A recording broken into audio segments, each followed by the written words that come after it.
Hello friends, welcome to us Raj academy. चलिए हम आज स्टार्ट करते हैं। आज का मेरा टॉपिक है जैन धर्म। ये जो देखेंगे प्रमुख धार्मिक आंदोलन थे जिसमें बौद्ध धर्म और जैन धर्म थे। तो हम आज जैन धर्म के बारे में हम कुछ देखेंगे और इससे जो आगे वीडियो आप देखेंगे, दूसरा वीडियो आएगा, इसी से संबंधित कुछ प्रश्न भी आएंगे। हम जैन धर्म में हम देखेंगे कि जो जो इम्पोर्टेंट है हम आपको वही सवाल बताएंगे, ताकि आपको किसी भी कंपटीशन में आपको इससे कोई भी प्रश्न न छूटे। इसमें हर एक प्रश्न को सम्मिलित किया गया है, जिससे कि आप किसी भी एग्ज़ाम को आप कंपटीशन में आप हर एक प्रश्न की आप उत्तर दे सकें।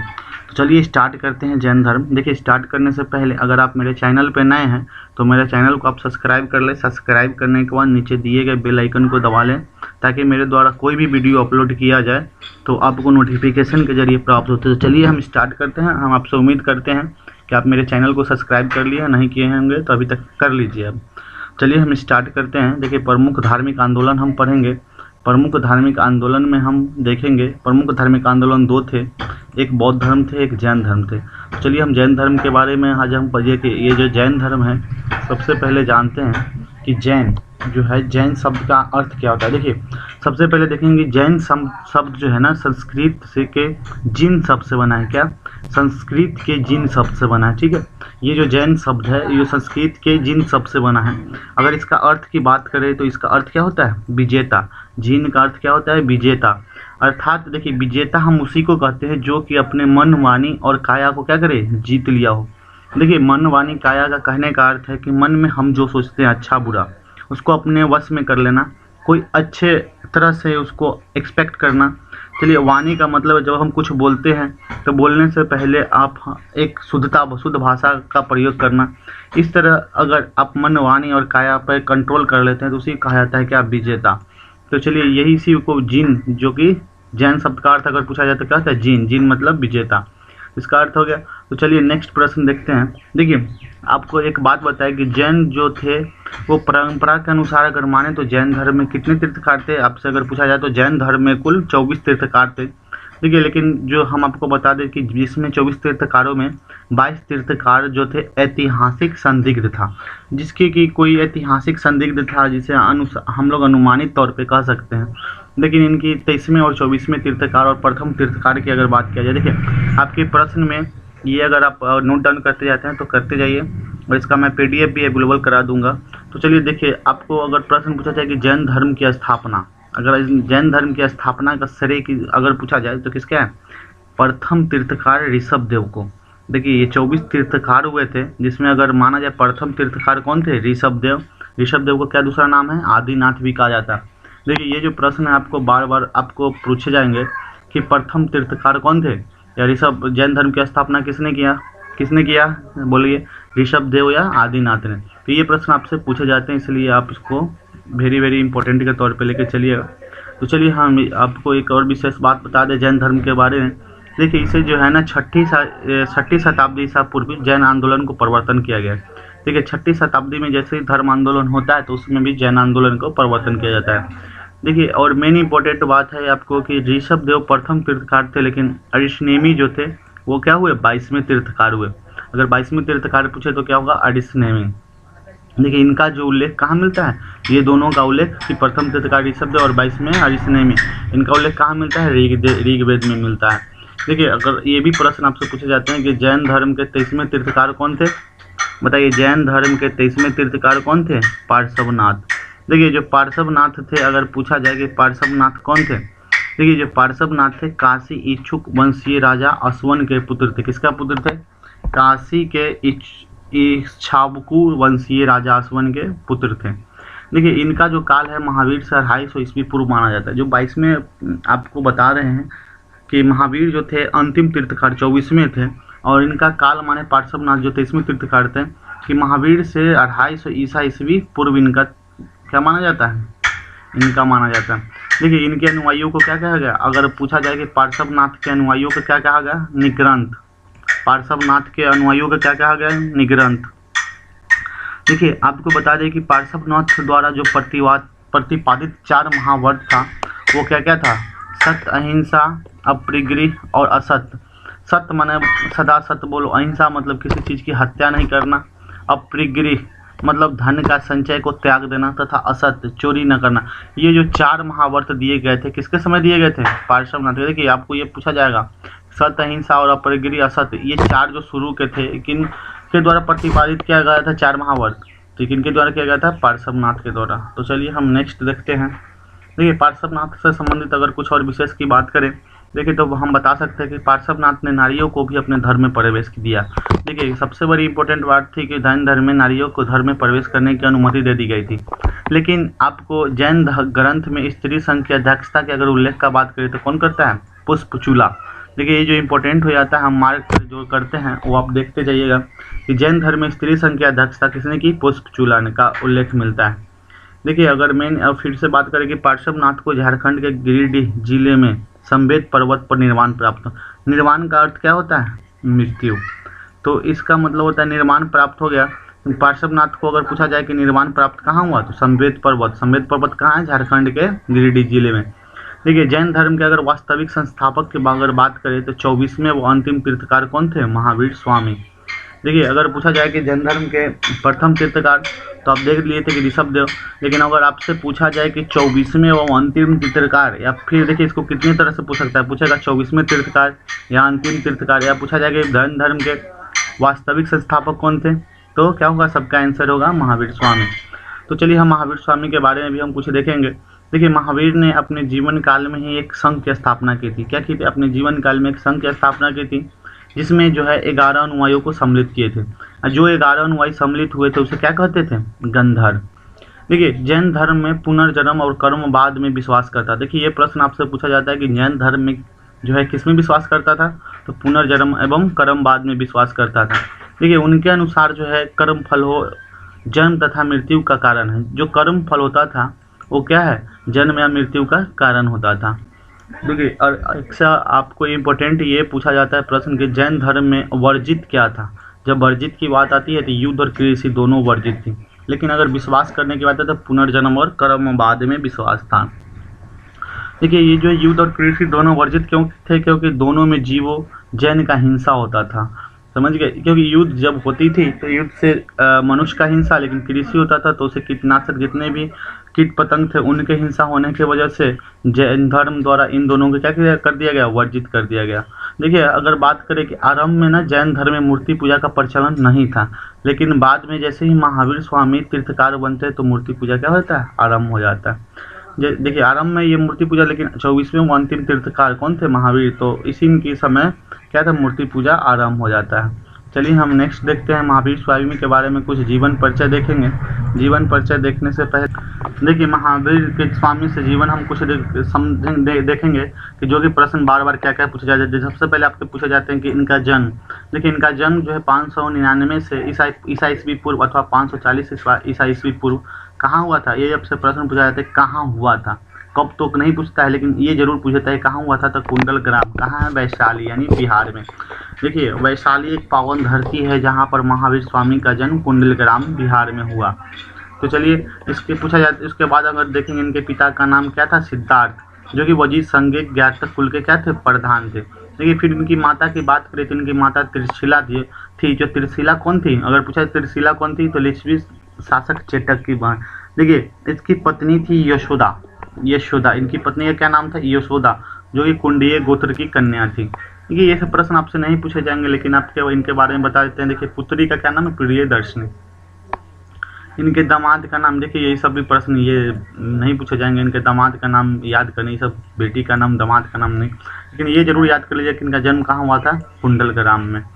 देखिए फिर आएगा गृह त्याग। आपसे पूछा जाएगा गृह त्याग कितने वर्ष की उम्र में किए? 30 वर्ष की आयु में बड़े भाई नंदीवर्धन, इनके बड़े भाई का क्या नाम था? नंदीवर्धन। उन्हीं के आज्ञा से 30 वर्ष की आयु में क्या कर दिया? गृह त्याग कर दिया। देखिए जब इनके शिष्य की बात आती है तो शिष्य कौन थे? मखली पुत्र गोसल। देखिए मखली पुत्र गोसल जो थे आजीवक संप्रदाय के क्या थे? संस्थापक। अगर इनकी ज्ञान की प्राप्ति की बात करें, इनकी ज्ञान की प्राप्ति जो है अगर हो जाए तो ज्ञान की प्राप्ति को इन्होंने क्या कहा? कैवल। तो देखिए इन्हें कैवल कब प्राप्त हुआ? 12 वर्ष की तपस्या के बाद। मतलब 30 वर्ष में तो निकले थे, 12 वर्ष की तपस्या करें, मतलब 42 वर्ष की आयु में जिरिम्बिक ग्राम में रिजुपालका नदी के तट पर साल वृक्ष के नीचे। देखिए ये जो प्रश्न है आपके लिए बहुत ही इंपॉर्टेंट हो जाता है। किस वृक्ष के नीचे? साल वृक्ष के नीचे। किस नदी के तट पर? ऋजुपालिका नदी के तट पर। अगर पूछा जाए किस ग्राम में? जिरम्बिक ग्राम में। क्या? कैवल प्राप्ति, मतलब ज्ञान की प्राप्ति। देखिए, अगर ये भी प्रश्न आपसे बार बार पूछा जाता है कि इनका मृत्यु कहाँ हुआ था, तो पावापुरी में हुआ था। वर्तमान इसे पावापुरी, लेकिन इसे क्या राजगीर के समीप है में मल राजा सुस्तपाल के यहाँ हुआ था। देखिए, लेकिन कब होने की बात है? तो 527 अथवा 468 ईस्वी पूर्व में, तो वह पावापुरी में राजगीर में इनका जो है मृत्यु हो गया। तो चलिए, निर्वाण प्राप्त हो गया। तो हम नेक्स्ट देखेंगे इससे संबंधित जैन धर्म की अगर प्रमुख शिक्षा की बात करें। देखिए, इनकी प्रमुख शिक्षा जो है 4 तो दिया था, आपने देख लिया था।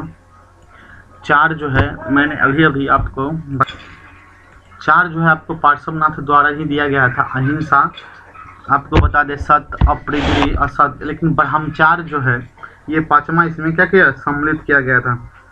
जो कि 5वां व्रत ब्रह्मचार्य किसके द्वारा दिया गया था? महावीर के द्वारा। देखिए, ब्रह्मचार्य का मतलब होता है इंद्रियों के बस में कर लेना।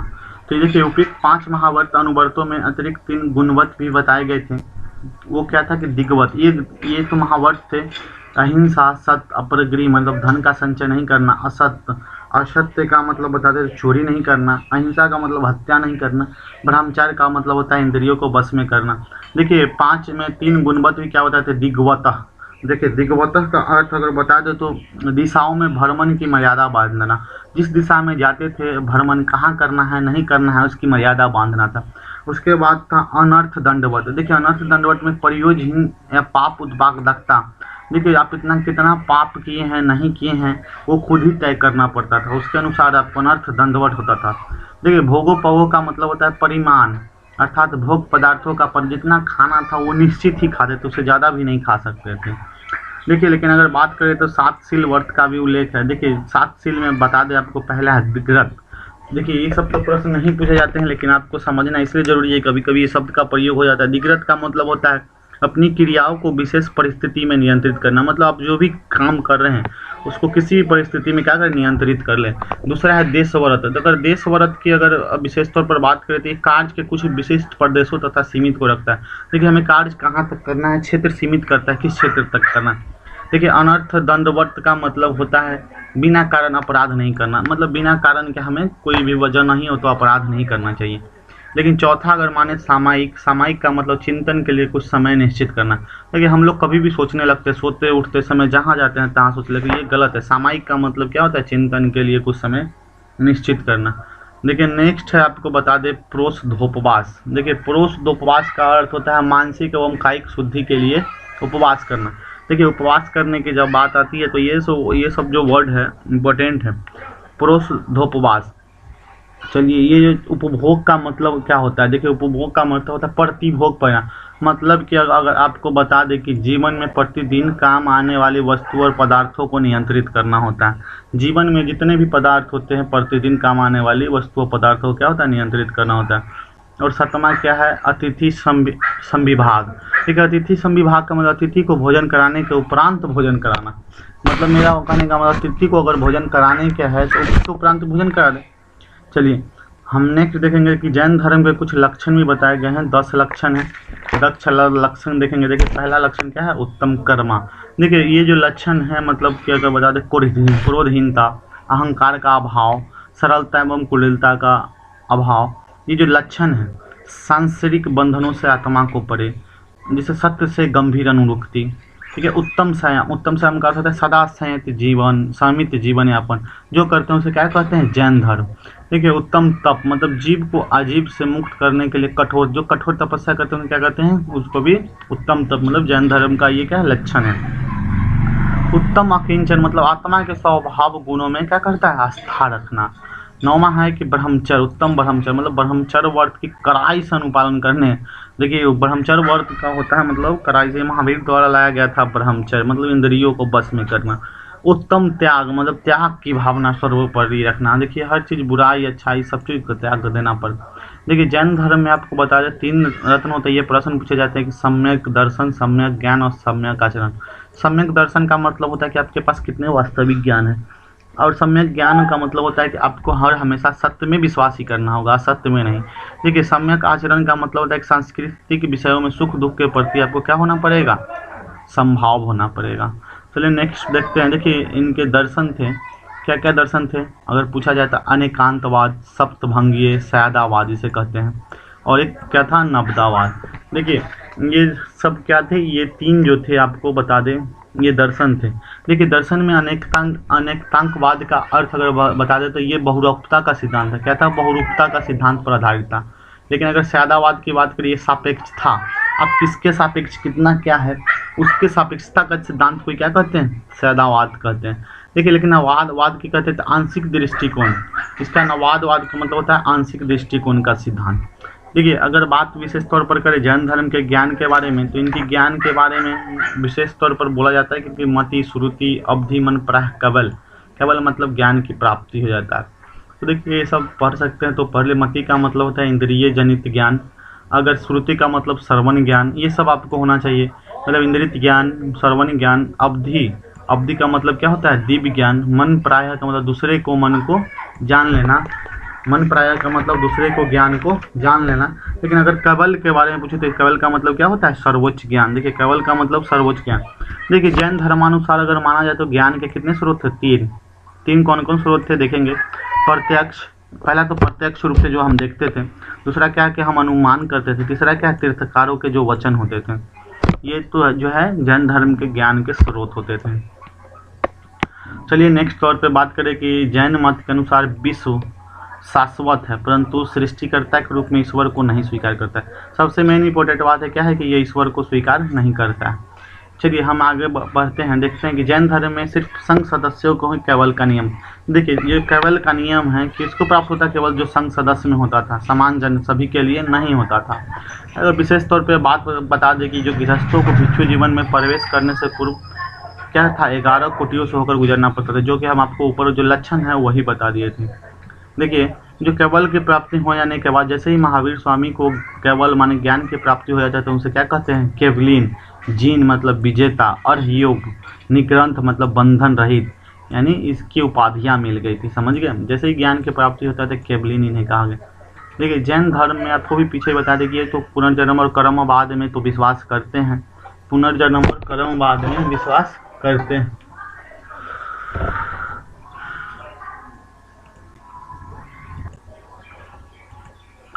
देखिए हम आपको बता दें कि जैन धर्म में दो शब्द आते हैं, एक संलेखना, एक संथारा प्रथा।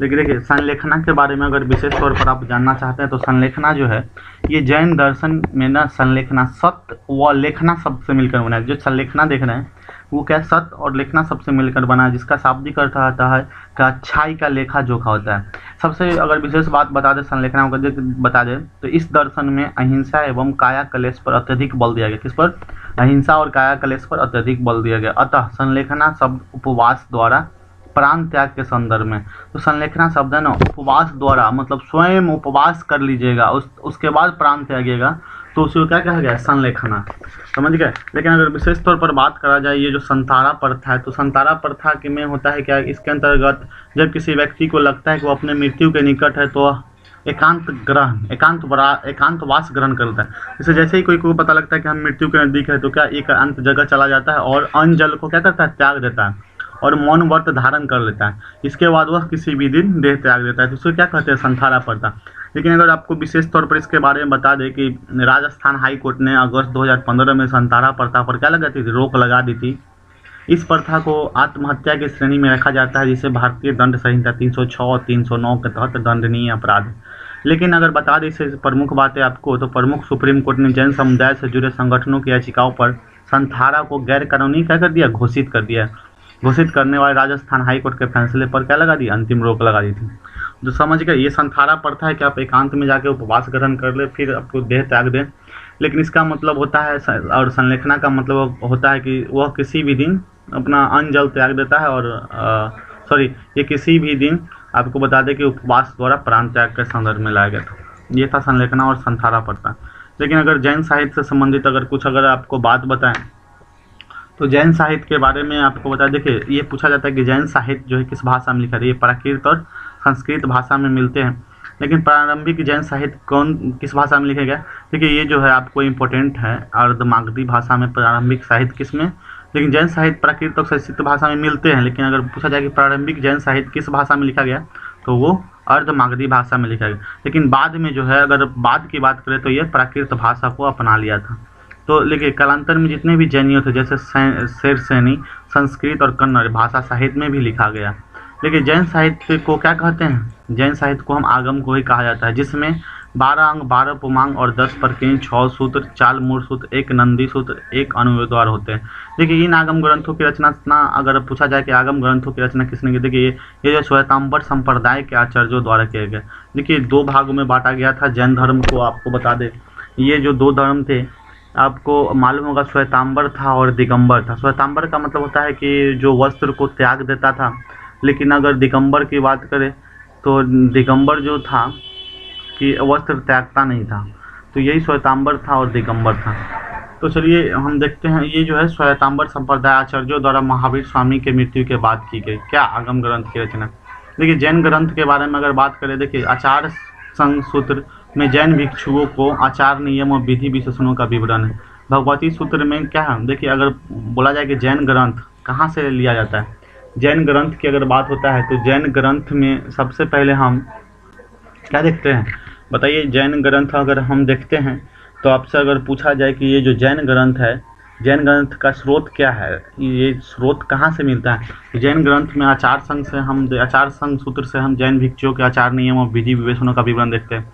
वही अगर भगवती सूत्र में हम देखेंगे तो महावीर के जीवन देखेंगे। लेकिन ये पूछा जाता है कि महावीर के जीवन किस में मिलता है, किस जैन ग्रंथ में, तो ये भगवती सूत्र में। तो चलिए हम बात करते हैं फिर नेक्स्ट में कि न्याय व धम्मक महासतु में महावीर के शिक्षाओं का संग्रह था। देखिए ये सब जो है यहाँ इससे क्या, न्याय व धम्मक महासतु से क्या मिलता है, महावीर की शिक्षा। लेकिन अगर पूछा जाए कि वास गसदाव से क्या मिलता है, तो हुनी के शासक तौरामान द्वारा तथा यही मिलता है कि आप देखेंगे भद्रबाहु चरित्र से क्या मिलता है, चंद्रगुप्त मौर्य काल के राजकाल की घटनाओं पर क्या पड़ता है, प्रकाश पड़ता है। लेकिन अगर विशेष तौर पर बात करते हैं कि भद्रबाहु ने जो कल्पसूत्र को संस्कृत में लिखा, देखिए आपसे ये प्रश्न पूछा जाता है कि कल्पसूत्र किसने लिखा था, तो भद्रबाहु ने। इसमें क्या है कि तीर्थकारों का जीवन चरित्र, आपसे पूछा जाए कि जैन धर्म के तीर्थकारों का जीवन चरित्र किस में लिखा गया, तो वो कल्पसूत्र में। लेकिन कल्पसूत्र किसके द्वारा लिखा गया है, भद्रबाहु द्वारा। आपको एक विशेष बात बता दें कि भगवती सूत्र जो है महावीर के जीवन पर प्रकाश डालता है। हम ये आपको वेरी इंपॉर्टेंट है, भगवती सूत्र जो है महावीर के जीवन पर प्रकाश डालता है। इसमें क्या है, 16 महाजनपदों का उल्लेख भी मिलता है। चलिए हम नेक्स्ट देखेंगे। देखिए इसके मतभेद और विभाजन की बात करें, देखिए ये 2 भागों में बांटा गया। जैसे ही महावीर की मृत्यु होती है तो एक श्वेतांबर एक दिगंबर की में बांट दिया जाता है। देखिए श्वेतांबर जो होता है वो सफ़ेद वस्त्र धारण करने वाला होता है, लेकिन दिगंबर की अगर बात करें तो वो क्या है, नग्न रहने वाला होता है। तो ये था कुछ मतभेद और विभाजन। देखिए प्रसिद्ध जैन मंदिर की अगर बात करें, देखिए प्रसिद्ध जैन मंदिर कहाँ है, देखिए वल्लभी कहाँ, गुजरात में, देवदी शर्मासन। देखिए प्रारंभ में अगर जैन ने स्तूपों का निर्माण किया, प्रारंभ में ना जैनों ने जैसे ही महावीर का मृत्यु होता है तो प्रारंभ में क्या करते हैं, स्तूप का निर्माण। लेकिन बाद में इन्होंने मूर्ति कला और मंदिरों का भी विकास हुआ। सबसे पहले अगर बात करें कि कुषाण काल में मथुरा, कुषाण काल की अगर बात करते हैं तो कुषाण काल में मथुरा जैन कला का एक महत्वपूर्ण केंद्र था। अगर पूछा जाए कि कहाँ, किस मतलब कुषाण काल में किस जगह को जैन कला का एक महत्वपूर्ण केंद्र माना था, वो क्या था, मथुरा को जैन कला का एक महत्वपूर्ण केंद्र माना था। देखिए अगर ये कुषाण काल के गुप्त काल में अगर पूछा जाए कि जैन कला की मथुरा शैली क्या थी, उन्नत अवस्था में थी। लेकिन अगर गुप्त काल के अगर प्रमुख जैन मंदिर था कौन कौन, देखिए ऋषभनाथ मंदिर, जल मंदिर, दिलवाड़ा का जैन मंदिर, पारसनाथ का जैन मंदिर, मंगूती का जैन मंदिर, कुमारग्राम प्राचीन जैन मंदिर, दिगंबर जैन मंदिर, पार्श्वनाथ का मंदिर, ये सब जितने भी मंदिर देख रहे हैं ये सब क्या था, ये प्रमुख जैन मंदिर। आपसे ये इसमें किसी भी प्रश्न पूछे जा सकते हैं कि ऋषभनाथ किस मंदिर से संबंधित है, तो ये क्या है, जैन धर्म के मंदिर से संबंधित। लेकिन देखिए जैन संगतिया की अगर बात करें, मेन इंपॉर्टेंट देखिए प्रश्न आपको यहीं से पूछे जाते हैं। आप वीडियो को स्किप ना करें, क्योंकि आपको शुरू से अंत तक देखिए, बने रहिए इस वीडियो में, क्योंकि बने रहिएगा तभी आपको सीखिएगा। जैन धर्म के बारे में अगर एक बार पढ़ लेते हैं तो इससे संबंधित दोबारा कोई भी प्रश्न किसी भी वीडियो किसी भी बुक की देखने की जरूरत नहीं, क्योंकि सभी क्वेश्चन इसी में सम्मिलित है। देखिए इसलिए आप इस पे आगे बढ़ते रहें, देखते रहें, धैर्य बना के देखिए। हम इससे संबंधित कुछ प्रश्न भी डालेंगे और प्रश्न भी आपको से करवाएंगे, सटीक जवाब भी दिलवाएंगे। इस वीडियो में एक भी प्रश्न नहीं छूटेगा। चलिए हम देखते हैं जैन संगतिया। देखिए जैन संगतिया के बाद हम अगर बात करते हैं तो देखिए जैसे ही महावीर स्वामी आते हैं 24वें तीर्थकार, इनके समय क्या होता है, जैन धर्म का सर्वाधिक प्रसार होता है। जैन धर्म का जो सर्वाधिक प्रसार होता है महावीर स्वामी के समय होता है। देखिए महावीर के समकालीन शासक कौन कौन थे अगर पूछा जाए तो ये बिम्बिसार, चंड प्रगोप्त, अज्ञातशत्रु, उदयन, दधिवाहन एवं चेटक। देखिए ये सब प्रश्न पूछे जाते हैं कि महावीर के समकालीन शासक कौन कौन थे। देखिए ये तो बिम्बिसार थे, चंड प्रगोप्त थे, अज्ञातशत्रु, उदयन और दधिवाहन एवं चेटक थे। ये सभी क्या थे, जैन धर्म के अनुयायी। अब सभी ये सब पूछा जाता है कि जैन धर्म के अनुयायी थे, ऑप्शन दे देगा, आपको चुनना है। देखिए अब एक बात बता दें कि उदयनगरी में उदयगिरी एक जगह है, पहाड़ी है, इनमें भिक्षुओं के लिए क्या गया था, एक गुफा का निर्माण किया गया था। देखिए उसके बाद अगर बता दें आपको कि राष्ट्रकूट के शासक के बारे में बात करें, अगर राष्ट्रकूट के शासक जो कौन थे, अमोघवर्ष, वो क्या था, जैन धर्म के वो भी अनुयायी थे।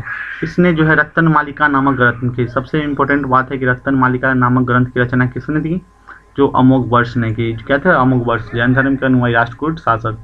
देखिए अगर गंग वंश की बात करें, इनकी राजा जो थे राजमल चतुर्थ के मंत्री एवं सेनापति कौन, चामुंडराय। 1974 ईस्वी में बाहुबली जिन मूर्ति का निर्माण, मतलब गोमतेश्वर।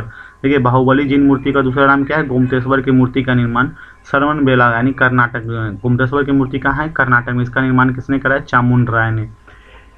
समझ गए। यहाँ पर जो है प्रत्येक 12 वर्ष में महामस्तभिषेक किया जाता है। ये जो गोमतेश्वर का मंदिर है, यहाँ 12 वर्ष पर महामस्तभिषेक किया जाता है, जहाँ पर कि महावीर के शिक्षाओं को, साहित्य को भी संकलित करने के लिए दो जैन सभाओं का भी आयोजन किया गया था। अब हम मेन इंपॉर्टेंट देखेंगे कि ये 2 जैन सभा का आयोजन। देखिए आपसे ये प्रश्न पूछा जाता है, गोमतेश्वर का मंदिर कहाँ है, कर्नाटक में। इसका निर्माण किसने किया था, चामुंडराय ने। ठीक है, ये सब देख लीजिएगा। रत्नमालिका ग्रंथ की रचना किसने की, तो जैन किसने की, अमोघवर्ष ने। देखिए नेक्स्ट हम देखेंगे कि अगर संगति की बात करें, ये 2 जैन संगतियाँ हुए थे। देखिए प्रथम अगर संगति की बात करें, देखिए प्रथम संगति 322 ईस्वी में, और कुछ स्रोत से हमें मालूम चलता है कि 300 ईस्वी में पूर्व में हुई थी। लेकिन अगर बात करें कि प्रथम जो हुआ था जैन संगति, और कहाँ आयोजित की गई थी, पाटलिपुत्र, बिहार में ही, पाटलिपुत्र में ही आयोजित किए गए थे। लेकिन ये जो किसकी अध्यक्षता में, तो ये स्थूलभद्र की अध्यक्षता में किए गए थे। देखिए जब पहला सम्मेलन हुआ था जैन संगति का, उसमें बिखरे एवं लुप्त ग्रंथों का संचयन किया गया था 12 अंगों का संकलन जो आप देखे थे। जैन धर्म को 2 संप्रदायों में विभाजन किसमें किया गया, पहले ही संगतिया में ही, किसमें, श्वेतांबर और दिगंबर में। लेकिन अगर आपसे पूछा जाए कि द्वितीय बौद्ध संगति कब हुआ, देखिए द्वितीय बौद्ध संगति 513 ईस्वी में या 526 ईस्वी में किया गया। देखिए ये जो है कहाँ किया गया, वल्लभी, पहला पाटलिपुत्र, दूसरा कहाँ किया गया, गुजरात में। तो यहाँ के अध्यक्ष कौन थे, दूसरे में जैन संगति के अध्यक्ष कौन बने, देवगिरी शर्मा। देखिए इस प्रकार परिमाण देखे थे, कुल 11 अंगों को लिपिबद्ध किया गया था। तो ये थे कुछ बौद्ध धर्म से संबंधित, आप जैन धर्म से संबंधित कुछ विशेषताएं भी देख ली। देखिए हम आपसे उम्मीद करते हैं कि ये वीडियो आपको बहुत ही अच्छा लगा होगा। अगर अच्छा लगा हो तो कमेंट, लाइक करें और अपने दोस्तों को साथ शेयर करें, क्योंकि ये जो प्रश्न है, और ये जो आपको मैंने जितने भी टॉपिक बता दिए, इससे बाहर एक भी प्रश्न नहीं पूछे जाते हैं। और आप इनको अगर ज़रूरत पड़े तो फिर से देख ले, और फिर से देखने के बाद कॉपी पर जो इंपॉर्टेंट बात मैंने बताया वो राइट डाउन कर ले। देखिए मेरे नेक्स्ट वीडियो इसी तरह आते रहेंगे, इसलिए अगर मेरे चैनल को अभी तक सब्सक्राइब नहीं किया तो प्लीज़ चैनल को सब्सक्राइब कर लीजिए। सब्सक्राइब करने के बाद नीचे दिए गए बेल आइकन को आप दबा लें, ताकि मेरे द्वारा कोई भी वीडियो अपलोड किया जाता है आप तक बहुत जल्द से जल्द पहुँच सके। इसलिए मेरे वीडियो को देखने के लिए बहुत बहुत धन्यवाद।